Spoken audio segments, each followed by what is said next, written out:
ਦੋਸਤੋ ਅਮਰੀਕਾ ਦੀ ਕੋਰਟ ਚੋਂ ਅੱਜ ਇਮੀਗ੍ਰੈਂਟਸ ਦੇ ਮੁਤਲਕ ਤੀਸਰਾ ਫੈਸਲਾ ਆਇਆ ਹੈ। ਅੱਜ 23 ਜੂਨ 2026 ਇਹ ਟਿਊਜ਼ਡੇ ਵੇ। ਇਹ ਵੀ ਬਹੁਤ ਹੀ ਅਹਿਮ ਕੇਸ ਸੀ, ਬਹੁਤ ਸਾਰੇ ਲੋਕਾਂ ਦੀ ਨਜ਼ਰਾਂ ਤੇ ਲੱਗੀਆਂ ਹੋਈਆਂ ਸਨ।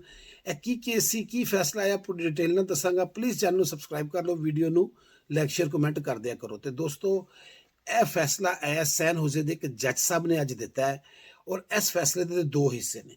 ਪਹਿਲੇ ਹਿੱਸੇ 'ਚ ਉਹਨਾਂ ਨੇ ਕਿਹਾ ਹੈ ਕਿ ਆਈਸ ਜਿਹੜੇ ਲੋਕਾਂ ਨੂੰ ਅਦਾਲਤ ਦੇ ਅੰਦਰੋਂ ਗ੍ਰਿਫਤਾਰ ਕਰਦੀ ਹੈ, ਕੋਰਟ ਹਾਊਸ ਦੇ ਅੰਦਰ, ਕੋਰਟ ਦੀ ਇਮਾਰਤ ਦੇ ਵਿੱਚੋਂ, ਉਹ ਹੁਣ ਨਹੀਂ ਕਰ ਸਕਦੀ। ਉਹਨਾਂ ਨੂੰ ਮਨਾ ਕਰਤਾ ਗਿਆ ਆਈਸ ਨੂੰ ਕਿ ਕੋਰਟ ਦੇ ਵਿੱਚੋਂ ਤੁਸੀਂ ਬੰਦੇ ਨੂੰ ਗ੍ਰਿਫਤਾਰ ਨਹੀਂ ਕਰਨਾ। ਜਿਨ੍ਹਾਂ ਨੇ ਇਹਦੇ ਮੁਤਲਕ ਕੇਸ ਕੀਤਾ ਸੀ ਗੌਰਮੈਂਟ ਦੇ ਖਿਲਾਫ, ਉਹਨਾਂ ਨੇ ਪਲੀ ਲਈ ਸੀ ਕਿ ਇਹਦੀ ਵਜ੍ਹਾ ਦੇ ਨਾਲ ਲੋਕੀ ਡਰਦੇ ਨੇ ਔਰ ਪੇਸ਼ੀਆਂ ਤੇ ਨਹੀਂ ਆਉਂਦੇ, ਤੇ ਪਲੀਜ਼ ਇਹਨੂੰ ਖਤਮ ਕੀਤਾ ਜਾਏ। ਤੇ ਅੱਜ ਕੋਰਟ ਨੇ ਫੈਸਲਾ ਕਰਕੇ ਆਈਸ ਨੂੰ ਪਾਬੰਦ ਕਰਤਾ ਕਿ ਹੁਣ ਤੁਸੀਂ ਕੋਰਟ ਚੋਂ ਕਿਸੇ ਨੂੰ ਗ੍ਰਿਫਤਾਰ ਨਹੀਂ ਕਰਨਾ। ਸਾਰੇ ਮਾਮਲਾ ਤਾਂ ਉਂਝ ਹੀ ਚੱਲਣਗੇ ਜਿਸ ਤਰ੍ਹਾਂ ਪਹਿਲੇ ਚੱਲ ਰਹੇ ਸਨ, ਲੇਕਿਨ ਕੋਰਟ ਦੇ ਵਿੱਚੋਂ ਲੋਕਾਂ ਦੀ ਗ੍ਰਿਫਤਾਰੀ ਬੰਦ ਕਰਤੀ ਗਈ ਹੈ। ਤੇ ਇਹਦੇ ਨਾਲ ਜ਼ਾਹਿਰ ਹੈ ਕਿ ਲੋਕਾਂ ਦੇ ਅੰਦਰ ਇੱਕ ਡਰ ਹੁੰਦਾ ਸੀ ਕਿ ਯਾਰ ਜਾਵਾਂਗੇ ਅਸੀਂ ਫੜੇ ਨਾ ਜਾਈਏ। ਉਹ ਅਦਾਲਤ ਦੇ ਅੰਦਰੋਂ ਫੜਨ ਤੱਕ ਦਾ ਜਿਹੜਾ ਮਾਮਲਾ ਹੈ ਉਹ ਖਤਮ ਕਰਤਾ ਗਿਆ। ਬਾਕੀ ਜਿਹੜੇ ਮਾਮਲਾਤ ਨੇ ਉਹਦੇ ਮੁਤਲਕ ਅਦਾਲਤ ਨੇ ਕੋਈ ਕਲੈਰੀਫਿਕੇਸ਼ਨ ਨਹੀਂ ਕੀਤੀ, ਕੋਈ ਆਰਡਰ ਨਹੀਂ ਦਿੱਤੇ, ਕੁਝ ਨਹੀਂ ਕੀਤਾ, ਸਿਰਫ ਕੋਰਟ ਚੋਂ ਗ੍ਰਿਫਤਾਰ ਨਾ ਕਰਨ ਦਾ ਹੀ ਆਰਡਰ ਦਿੱਤਾ।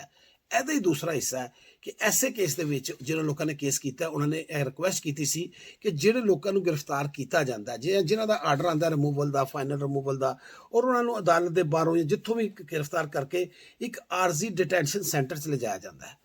ਉਸ ਦੇ ਵਿੱਚ ਰੱਖਣ ਦਾ ਮਕਸਦ ਹੁੰਦਾ ਕਿ ਥੋੜ੍ਹੀ ਦੇਰ ਇੱਥੇ ਰੱਖੋ, ਫਿਰ ਇਹਨਾਂ ਨੂੰ ਮੁਸਤਕਿਲ ਜਗ੍ਹਾ ਤੇ ਲੈ ਲਿਆ ਜਾਏ। ਹੁਣ ਕੀ ਹੋ ਰਿਹਾ ਕਿ ਉਸ ਡਿਟੈਂਸ਼ਨ ਸੈਂਟਰ 'ਚ ਲੋਕਾਂ ਨੂੰ ਕੁਝ ਘੰਟੇ ਦੀ ਬਜਾਏ ਜ਼ਿਆਦਾ ਲੰਬੇ ਅਰਸੇ ਤੱਕ ਰੱਖਿਆ ਜਾ ਰਿਹਾ ਹੈ।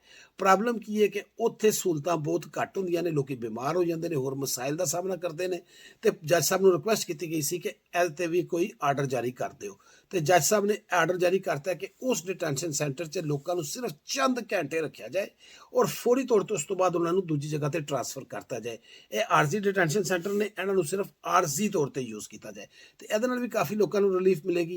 ਇਹ ਦੋ ਹਿੱਸੇ ਸਨ ਇੱਕ ਫੈਸਲੇ ਦੇ। ਦੇਖੋ ਹੁਣ ਗੌਰਮੈਂਟ ਇਹਨਾਂ ਨੂੰ ਚੈਲੰਜ ਕਰਦੀ ਹੈ, ਕੀ ਸੂਰਤ ਹਾਲ ਬਣਦੀ ਹੈ, ਲੇਕਿਨ ਫਿਲਹਾਲ ਕੁਝ ਰਿਲੀਫ ਮਿਲ ਗਿਆ। ਚੈਨਲ ਨੂੰ ਸਬਸਕ੍ਰਾਈਬ ਕਰ ਲੈਣਾ। Thank you so much.